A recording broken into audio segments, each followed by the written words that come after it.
What's up, guys? It's Dream of MT bringing you a Ruinous Manor Normal Mode guide today. And I'm sorry this is a little bit late, but I wanted to make sure that I knew everything about the dungeon, that I could put in all the time that I needed to edit this the way that I wanted it to. So I'm sorry about that. The editing style in this video is going to be a little bit different than my last videos. Instead of showing a whole fight and just dubbing over it, I'm going to be cutting to individual attacks, animations, and mechanics and talking about them separately, so that way it's more substance in a smaller package to make this video smaller, because the boss fights take way too long in this. They have way too much HP. But yeah, I hope that you guys enjoy, and here it is. Alright, the first boss that we're going to be fighting in this dungeon is a Firmculus BAM. If you don't have any experience fighting the basic moveset of this BAM as a tank, I recommend that you go to Island of Dawn and you learn its basic moveset so you know when to block and what you can get away with.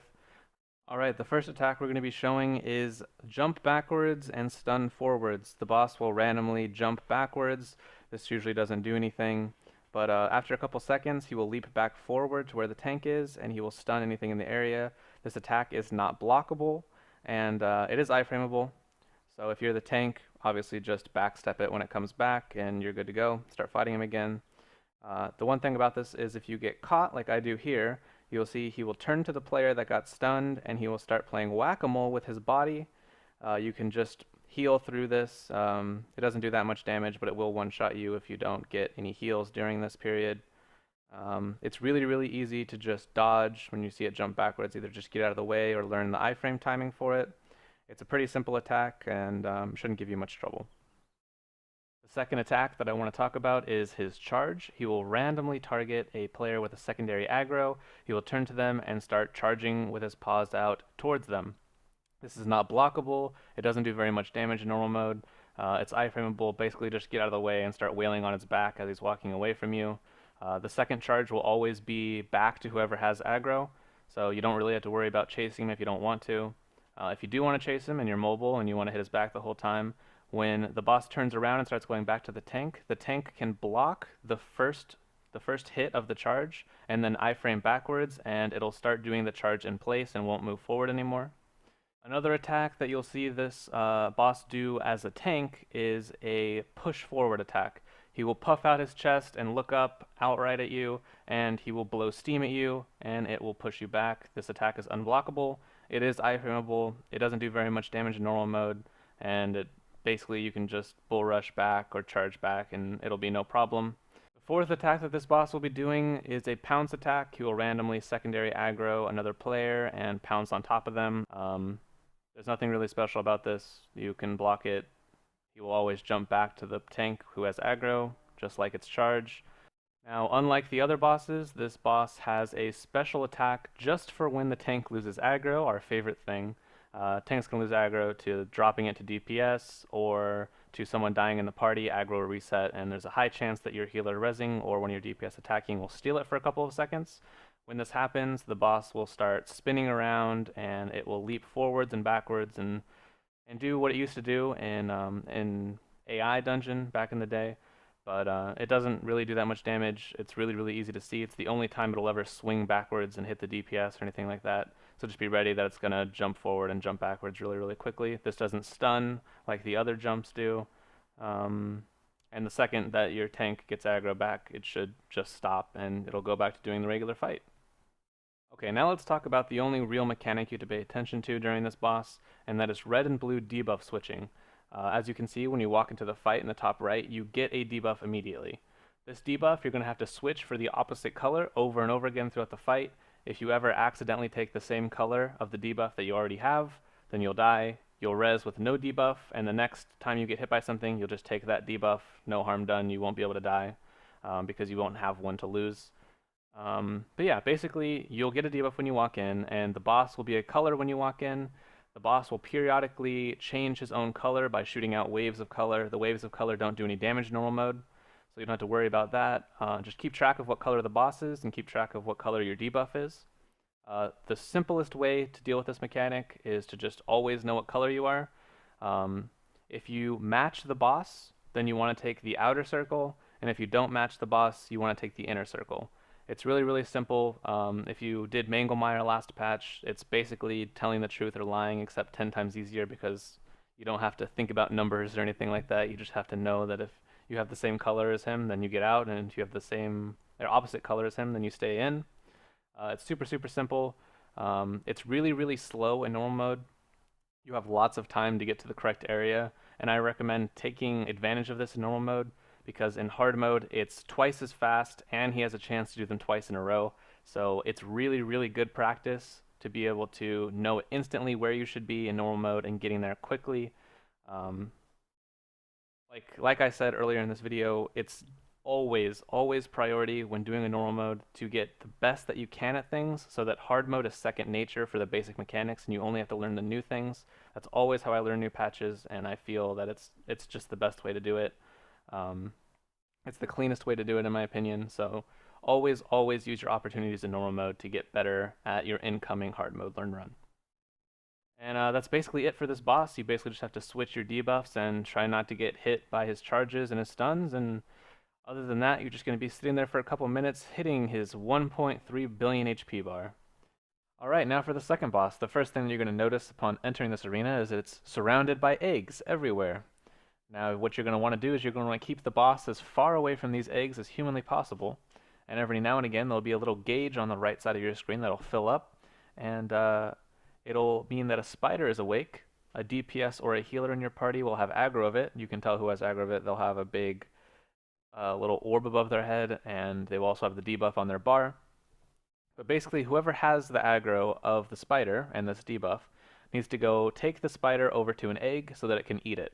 Upon eating the egg, the spider will go to sleep and not fuck with your party for 30 seconds, but the spider will also gain an attack speed and attack damage buff.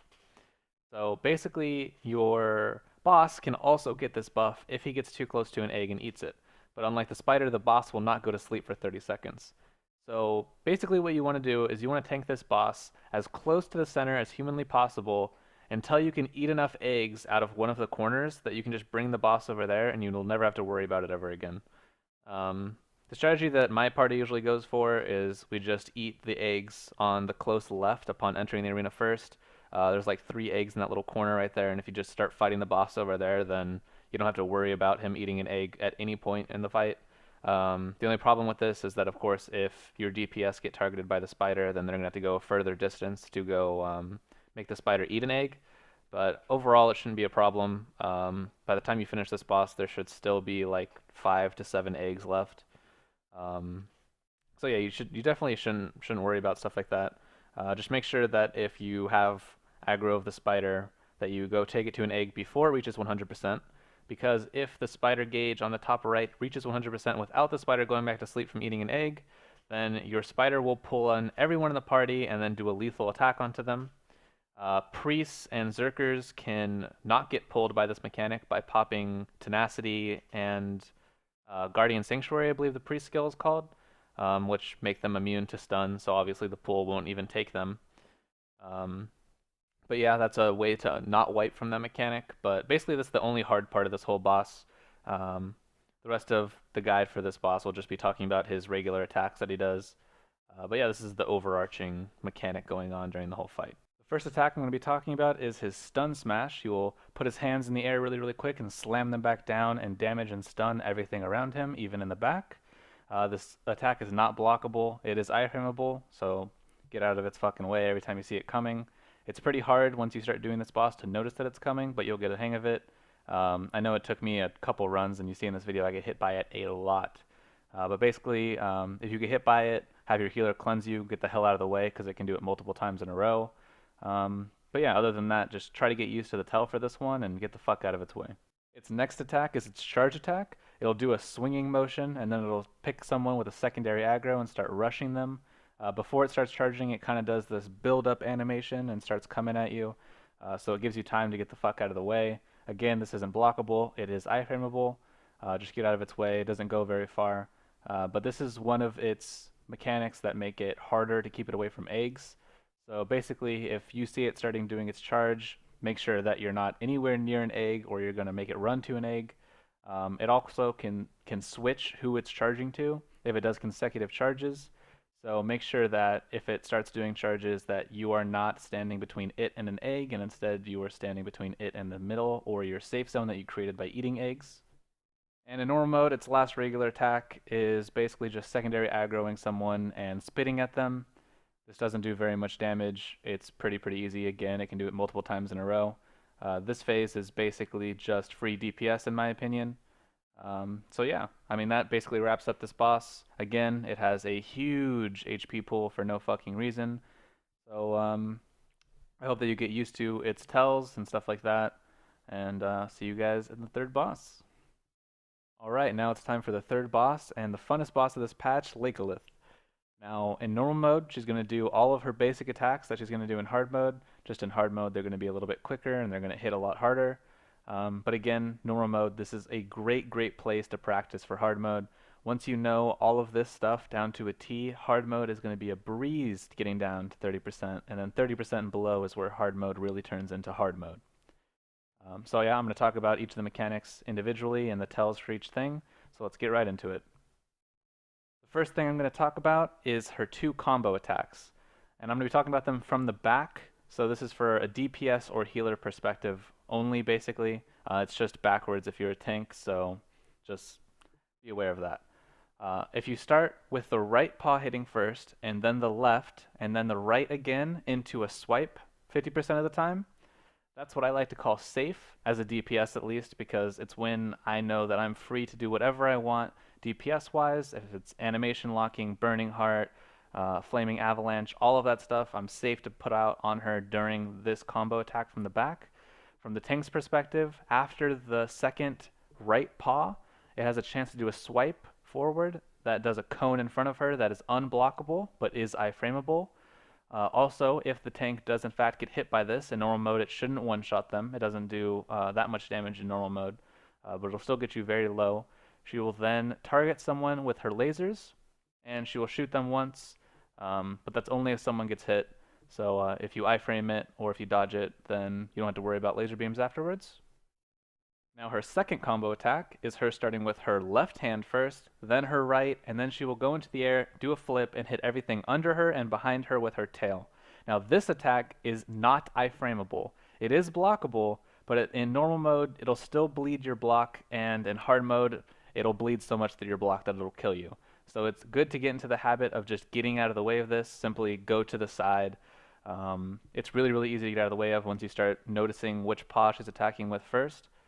But yeah, basically, if it attacks with the right first, you're safe to DPS. If it attacks with the left first, DPS for a little bit, and then get to the side of her before she slams her tail down. The next attack that you'll see her do a ton of is in and out or out and in. Now, she will start shivering her whole body, and then she will either turn left and look behind her, or she will turn her whole body towards the right. Now, depending on which way she turns, is which way is safe first. Now, if she turns to the left from the back and looks at you, then that means that in is safe first, and then out. So you're going to want to stay next to her, but be ready to get out immediately afterwards. And vice versa, if she looks to the right first, then out is the safe zone first, and then in is the safe zone. But the thing that you're going to have to remember about this mechanic is that after 50%, she will always do a tail swipe if it is an outer, then an inner. Because you're not really paying attention, you're just trying to make sure that you got out and then you got back in time, and then she will do a flip and kill you because you'll never fucking remember that's going to happen. But she will always do a tail after 50% for out and then in. Now, again, this attack can't be blocked or iframed, and it will one-shot you even in normal mode. So just be wary of that. This is probably the mechanic that you have to get used to looking out for the most. Especially as a healer where you're not always staring at exactly what the boss is doing and you're more staring at what your DPS and your tank are doing. It really helps if someone in your party is calling this out while you're learning, definitely all be in like a TeamSpeak or a Discord chat together. But yeah, basically just try to get as good at this as possible because in hard mode it goes off a lot quicker. So again, one of those things you're going to have to practice. In this video, you don't see highlights for it because I don't play using highlights, but in normal mode, if you have highlights on, it will show you which one is the safe zone first, but I recommend getting used to her tells anyway, and always being ready for it by seeing her shivering body. Another attack that you're going to see a lot of is her scythe attack. She'll reach back, grab her tail, and slam it down in front of her. This can target the tank, it can target someone with random secondary aggro, so be ready to get out of the way. It's a lot easier to iframe into her or through her than it is to try to run away from it or go sideways, in my opinion. But that's just how I deal with it personally. There's a second part of this attack. If she holds it down after slamming it down, she's going to do a 360 back swipe that'll hit everything around her, except for a tiny little cone in front of her where the scythe is already on the floor. So if you're a healer, if you're the tank, you basically want to be standing on top of the scythe after the first hit. And if you're a DPS, you're going to want to have to learn the timing for its back swipe, or even just iframe back through her again and sit in front of her and wait for it to go off. She generally won't go into some crazy shit immediately afterwards, so you'll definitely have time to like get out of the way from being in front of her. So yeah, it shouldn't be that bad. Also, as you've seen through some of these clips, she also shoots laser beams. These laser beams only do one set, which is just 3 lines. It's not iframeable, but it kind of has a pretty long build-up, and it shows you which lanes are the safe ones to stand in and which ones are not. These lasers trigger every time she does the left combo at the end. After she does the tail swipe, she'll always do lasers. If she does the right combo hand attack, and someone gets hit by the push after the last hit, if there is a push, it'll do laser beams on someone. And every single time a healer uses res, it'll secondary target them and shoot laser beams at them. So again, just like SSHM, you can res bait this boss. It's not as effective as it was in SSHM, but if there's already lasers being fired off and it's not from res, then it's easy just to get another free set of lasers off in the same position. If your healer is confident in dodging, she can bait it out and your DPS get a couple extra seconds of free back time. Alright, and to wrap up this boss, let's talk about the only mechanic that you have to worry about in normal mode, which is Fate Circles into Curse. She will say it's your Fate Welcome It after 90%, and she does this periodically, and she'll put circles on every single person. These puddles will one-shot you. They go off really slow. You can basically just walk out of them or use a movement skill out of them. You can also just iframe them if you want to keep DPSing during it. But after the puddles are done, she'll take the closest person to her front and put a debuff on them called Curse. It'll make them take double damage for the next 2 minutes. You basically just want to cycle this between non-tank players. So if you're the tank, just back up during this, let a DPS or a healer take the curse. You shouldn't be getting hit by anything if you're a DPS or if you're a healer anyway. So taking the curse really doesn't matter for you in normal mode because there's no 100% guaranteed mechanics in normal mode that make you take damage. But yeah, it's fairly simple. You just get out of the way of the puddles or iframe them and then just make a DPS or a healer take the curse. Pretty simple. But yeah, that pretty much wraps up everything for this boss. If you're playing with highlights, this boss will be really, really, really easy to get used to, assuming you know how to play your class well. And I recommend that after you get good at this boss with highlights, you start playing this boss without highlights, so that way all of her tells become second nature to you, and you don't have to worry about any of that, so that when you go into hard mode, you only have to worry about all of the new mechanics added onto this boss and not her regular attacks. But yeah, that's all for me. Again, I'm really, really sorry that this guide was so late. I really had no motivation to really work on it that much this week, but I hope that you guys that were waiting for it appreciate it, and I'll get a hard mode guide out at some point, hopefully in the next week.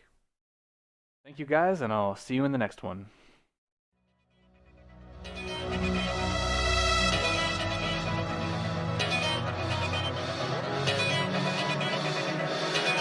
Why don't we get away you and me on the way?